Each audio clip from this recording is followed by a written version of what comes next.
Defense also, as you know, we have a major defense trade with Ukraine, and we are still now in the process of making a deal possible in the realm of tank, buying a tank from Ukraine. It is under trial, it is under process. We are also buying so many other defense equipment. Uh, we have connected a lot of business groups with each other. There have been number of business delegations from Chamber of Commerce and Industries, from Pakistan as well as from Ukraine. There have been visits of groups from the social startup society, cultural exchanges. We have been also exhibiting a lot of Pakistani goods, handicraft, fabrics, and also displaying our cultural traditions and cultural events. In that sense, I think it's very self-satisfying and accomplishing to see that we really existed, we were recognized, there were due recognition of our culture or of our society, of our handicraft, of our products, and also a lot of official space was created. So to me, it is very satisfying. Thank you so very much. So you talked about the social aspects of bilateral relationships. On eve of 25th anniversary of foundation of Pakistan-Ukraine relationships, the ambassador of Ukraine to Islamic Republic of Pakistan, His Excellency Vladimir Lokomov, stated, quotation, on the current stage of development between Ukraine and Pakistan relations, there is an urgent need to apply more constructive practice of bilateral cooperation in military technical sphere to civil aspects of our cooperation. So, Excellency, may I please ask to what extent political relationships, talking about the politics, I'm just connecting the social aspects as well as the our political relationship between Ukraine and Pakistan. So, to what level we have already developed these relationships? Are we expecting some state-to-state level visits from the heads of the state from either countries in future? Well, to the level of minister, we have been able to achieve that.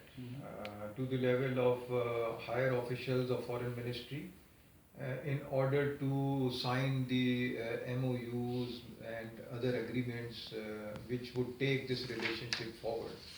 So, additional secretary of Europe, his visit, the Minister of Defense Production twice visited Mr. Rana Tanveer and signed memorandum of understanding between the Defense Ministry of Ukraine as well as Defense Ministry of Pakistan. There was an agreement for a joint production of tank engine in HIT, which was again signed with the Defense Minister of Ukraine. Then I would say that in the social areas, we were able to capitalize on all the. Ukraine is a very traditional society, and they are very keen and exuberant in displaying their art, culture, social aspects, social events. They celebrate. There are a lot of ceremonies. There are a lot of festivals. So everywhere we created a space, we created an impact, and I would take a lot of pride and satisfaction even in the last charity bazaar, which is organized by Diplomatic Co. Pakistan's stand, it stood out. It had all the handicraft, textile fabrics, and all things made by the our small industry. They were on the display and they were appreciated. A lot of things were bought by the Ukrainians because all the fund goes to the orphanages of Ukraine. So there I would say that the ambassador is right in making a point that we have a huge defense trade, but it should also translate into more enhancing of civilian trade. We have done our best to connect the commerce bodies like chambers, like individual groups, like private groups in textile, they have connected, and it is in a pipeline. It takes time to mature and materialize these kind of bondage or understanding between the private groups in particular. So in that sense, I only hope that it will move forward, and whosoever is here, and it will take it further on. And there is a great potential between the two. Like Ukraine, as you know, that 6 months is under winters, so they don't have that kind of agro-textile industry. So there is a great scope for Pakistan textile groups to not only to bring their products, but to establish their agro industry for textiles here. So there is a great potential, there is a great scope. The best we could do was to make these groups sit with each other, talk with each other, understand each other's pros and cons, merits, demerits, what are the advantages or disadvantages, etc. Now it is up to them how best they can utilize this opportunity. Mhm. Thank you so very much. So we have also seen last year visits of the defense minister of Ukraine to Pakistan. We have also seen the counterparts, Mr. Rana Tanveer Hassan, I believe. He also visited twice to Ukraine. But if we're talking about the next level, because the bilateral relations between Ukraine and Pakistan, they have been already established for over 25, 26 years.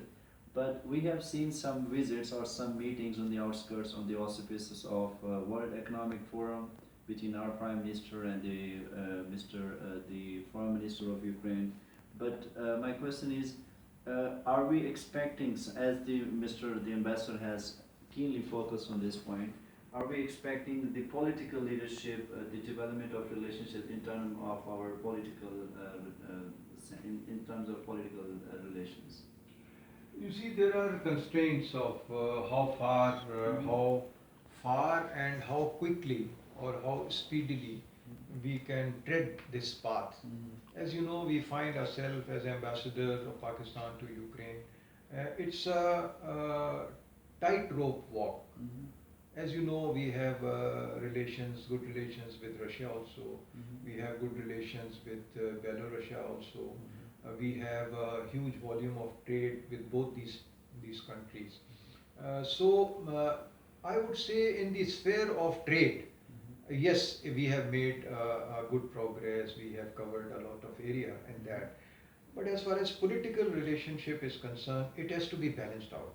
And it goes beyond the at least scope or reach of the embassy to really give a very significant results in that. So will I be right if we say Pakistan and Ukraine both they have more like strategic relationships rather than we can consider our relationships in terms of socio-political aspects? We have social and strategic relations. Additionally to the, Yes, but this has to be balanced out by our foreign ministry and our political leadership. Having said that, let me assure you that it was heartening to learn that the speakers of two assemblies, they exchanged the letters, they exchanged the messages also. Even the latest was last week that our speaker, Mr. Mohammed Ayaz Sadiq, has written another letter on the issue of Kashmir to the Speaker of National Assembly, Verkhovna Rada. So in that way, yes, the connectivity is there, the desire is there, and we want to take it further, and hopefully, but it is not on a fast track. It is not on a fast track for obvious reasons, and as I highlighted. We hope that in future it will move further, and we hope to see our leadership, political leadership, making more frequent visits and inviting the political leadership of Ukraine. Thank you so very much. So, Mr. Ambassador, you have also discussed during this conversation about the Ukraine crisis. Well, of course, we know that Pakistan maintains a position of neutrality. We also know that our National Security Advisor, Mr. Sartaj Aziz, also mentioned on various occasions when it comes to Ukraine crisis that we would like to maintain, like, we want both parties to avoid military confrontation, but still we maintain a position of neutrality in terms of Ukraine crisis. But my question is, and also as we know that Pakistan is establishing on a very good track with its relationship with Russia, which is a member of United Nations Security Council, along with the China. So, do we see are we expecting a Pakistan's role to ease Ukraine crisis? I would say that in this area particularly, we have to be moving very slowly and carefully. Mm-hmm. And our stated position, as you highlighted, is of neutrality. And we want this resolution as per the international law and international regulations. And we would like both the parties, the conflicting parties, to resolve this issue through a bilateral dialogue, Mm-hmm. through talking to each other rather than physical. Mm-hmm. In that way, we have made our position very clear to Mm-hmm. Ukrainian authority also, and I believe to the Russian authorities also. So this is a difficult area to trade. We have to balance out our relations, not only with Ukraine but also with Russia. So this is a stated position of the government on this issue. Mhm. So basically, what we are discussing about using an approach of multilateral diplomacy That's right. in terms of That's right. As per UN. as per United Nations. Thank you so very much. We have also discussed during this talk about our trade and economic relations between Pakistan and Ukraine. Well, as for the statistics, I have just found out from the statistics services of Ukraine, the volume of trade between Ukraine and Pakistan amounted up to 161.9 millions, and also likewise, Pakistani import of services amounted to almost 1 million US dollar. So, Mr. Ambassador, are you anticipating some more progress in terms of trade and economic development between both countries? Definitely. We have, as I said, that it is, you can say it is in pipeline. Mm-hmm. And hopefully the day these memorandums and agreements they materializes and these groups are well connected and they bring their trade here, it is going to hopefully double in very soon. Any advice for businessmen from Ukraine who would like to invest in Pakistan or vice versa? That's right. What we have been highlighting many areas, as I told you Mhm. about.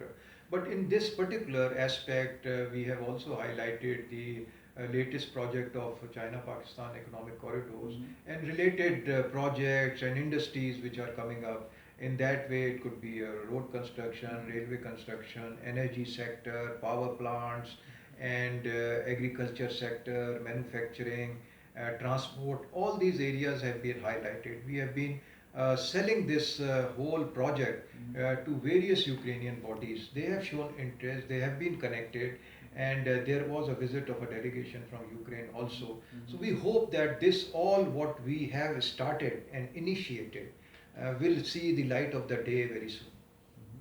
Thank you so very much. Uh, if you allow me to, Excellency, I would like to discuss few questions about Pakistan very briefly and very quickly. So, as we have seen recently, a realignment of within our policy towards Russia, Pakistan is establishing. Well, of course, as we know, they're not permanent friends or enemies. We have realized finally that Russia can be a good strategic ally within the region. So, how do you see the improvement of relationship between Russia, Pakistan, and China? And likewise, I would say, notwithstanding the recent visit of Mr. Vladimir Putin to Iran, and right after our army chief visits Iran, so how do you see this nexus? Are you looking forward to some new alliance in the region? As you know, we are already part of SCO, Mm-hmm. where Russian Federation, where Chinese also have a basically it was Shanghai 5, which is now SCO, Mm-hmm. and we are also member of SCO now. So we sit on the same table and we discuss all the strategic issues in that. Within that, I think we have opened our whole system, country, trade for the Russians. And this whole idea of Chinese one belt, one road is also to the benefit of Russians. So hopefully with the connection of Central Asia with this project, it will open the Russian market for us, and it will open Pakistani market for Russians also. The only impediment is the situation in Afghanistan. And the day this is worked out and resolved and is through from Afghanistan, I think there will be a great connectivity of the entire South Asian region with Central Asia and with Russia. So the future is there. There are impediments, there are problems in that, but we hope that this has such a great benefit for the people of the entire region that the countries of this region one day will connect with this great project. But Excellency, I have going through some articles, some news within Moscow, and I feel there's still a sense of hesitancy. While it's, I mean, like there's few people like Dmitry Tran and there are few like scholars, intellectuals from the elite class of Russian Federation who are still pessimistic about this alliance of developing relationship between Pakistan and Ukraine because they still consider India to be their major, to be I will say a big market for them. So do you still think like this establishing of relationship when we know at the same time United States of America wants India to be a regional key partner. On the other hand, Russia has tilted towards, or Russia has started to develop its relationships with Pakistan. So, do you see like some positive change in this whole context, as you mentioned in during your previous talk? There are a lot of changes which are coming in the interrelationships of states, as you have already highlighted and mentioned, alluded to. With India's tilt towards US, the game is on to apply a check on China. So this is very obvious in the entire region of South Asia. Within that, of course, the Russian have also shifting their position. They are adjusting to the new realities on ground, and in that you can say Pakistan emerges as one of a new options, which has a great potential, particularly when the northwest China gets connected with Pakistan and Gwadar port.